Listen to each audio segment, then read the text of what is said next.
Hi everyone, Peter here from Flow High Performance, and in this video we will cover how to train the shoulders for maximum muscle growth.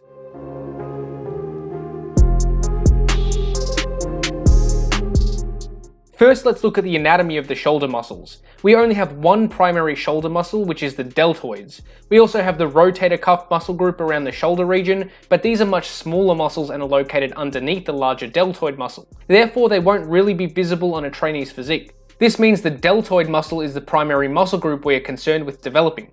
The deltoid has three semi-distinct heads. We have the anterior deltoid, or more commonly referred to as the front delt, which is located on the front side of the shoulder.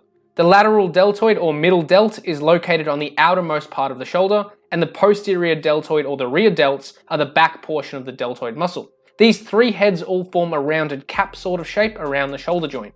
The anterior deltoid originates on the clavicle and inserts on the humerus. The lateral delt also inserts on the humerus but originates on the scapula. And the posterior deltoid again inserts on the humerus but originates on the more posterior portion of the scapula. While all three heads have a very similar anatomical structure, their position in relation to the shoulder joint is different and influences their movement. The deltoid muscle only acts on the shoulder joint, as this is the only joint the fibers cross. They perform three primary actions at the shoulder. First is shoulder flexion, which is when the arm is raised up in front of the body. Second is shoulder abduction, which is when the arm is raised up to the side of the body. And the third is shoulder extension, which is when the arm is moved behind the body. However, because of the position of each deltoid head, they contribute differently to each movement. In terms of shoulder flexion, the anterior deltoid will primarily contribute, and the lateral deltoid may secondarily assist. For shoulder abduction, the lateral delt will be the primary contributor, and the other two heads will also assist, but not contribute as much. And for shoulder extension, the posterior deltoid will be the primary muscle, and the lateral head will also play an assistance role. It should also be noted that the position of the humerus will influence the actions that the deltoids perform. The biomechanics of the different deltoid heads has implications for exercise selection. Almost every upper body exercise trains the deltoids in some way, meaning that they actually get lots of indirect training. This means that it may not even be necessary to train the delts directly if they are developing enough from other exercises. However, let's cover the primary exercises which train the delts for those who want to maximize delt growth. The first exercise that trains the delts is compound pressing exercises. This refers to any exercise which involves simultaneous shoulder flexion or horizontal flexion and elbow extension. This includes any horizontal, incline, or overhead press. These exercises will maximally train the anterior delts and involve the lateral delts to a less significant extent. These delt muscles are trained in addition to the chest and triceps to varying degrees. The anterior deltoids will be the primary head that will be trained because it is the primary contributor to shoulder flexion movements. This seems incorrect regarding overhead pressing exercises because in these exercises we have shoulder abduction, meaning the lateral head should be the primary contributor. However, like we mentioned, the position of the humerus will influence the deltoid's actions. During overhead pressing exercises, the humerus is rotated so the fibers of the lateral head would actually act to extend the shoulder rather than abduct, while the anterior delt fibers are in a better position to abduct the shoulder. The second exercise category that will train the deltoids is compound pulling exercises. These refer to any exercises which involve simultaneous shoulder extension or horizontal extension with elbow flexion. This includes any rowing or vertical pulling variations. These exercises will maximally train the posterior deltoids and also involve the lateral delts to a less significant extent. These will be trained in addition to the back muscles. The posterior delts will be emphasized because they are the head that produces shoulder extension, which is the action that occurs during these exercises.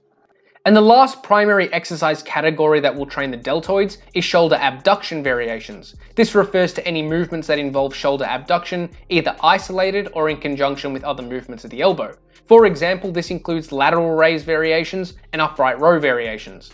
These exercises will maximally train the lateral deltoid and also involve the other two heads to a less significant degree. This is because these exercises involve shoulder abduction, which is the primary action of the lateral deltoid head. We also have two other exercise categories for shoulder development, although these exercises are probably not necessary for maximal development unless the delts are a major weak point for a trainee. These exercises include any front raise variation or any reverse fly variation. These exercises involve isolated shoulder flexion in the case of front raises and shoulder horizontal extension in the case of reverse flies. Some examples include the dumbbell front raise and the reverse cable fly. These exercises will emphasize the anterior and posterior deltoid heads respectively, and will both involve contribution from the lateral head to a less significant extent. These exercises are probably unnecessary because the same movements are already performed through compound pressing and pulling exercises.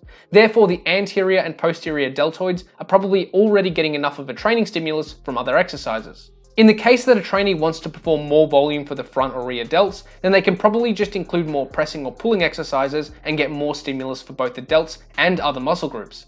Therefore, these exercises may only be required for trainees who have very underdeveloped front or rear delts relative to the rest of their physique. And lastly, let's explore some unique technique considerations to maximize growth of the shoulders. Because the majority of shoulder training will come from indirect work, there aren't many unique technique considerations to discuss. However, there is one primary technique consideration worth mentioning. This is the rotation of the humerus during shoulder abduction exercises like lateral raises. We want to avoid rotating the humerus backwards so that the palms face forward. This is because this action will place the front deltoids in a better position to perform the action and will take tension off the lateral head. Since the front delts get lots of work from other compound lifts, we probably want to emphasize the lateral head as much as possible. Therefore, trainees should ensure the palms face down throughout the entire movement to ensure that tension is maximized on the lateral head of the deltoid. Thanks for watching, and hopefully you got something out of this video. Remember to subscribe if you haven't already.